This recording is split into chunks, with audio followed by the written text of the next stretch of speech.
Alright, this is how this little mixer works. We were doing a keto shake. We tried that. That's the result of that. It's kind of weird.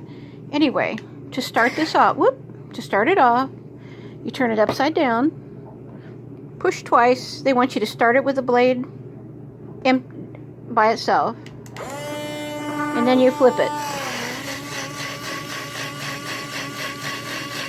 That's just water to clean the blade from the shake mix we just did. And then push again to turn it off. So it's really powerful. I think the mixer's great.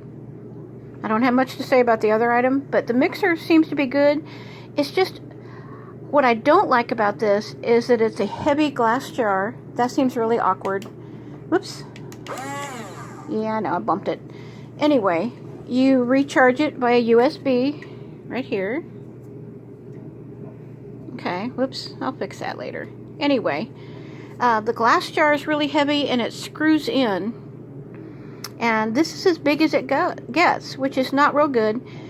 Filled to the top is 16 ounces. 2 cups exactly. Set that out there.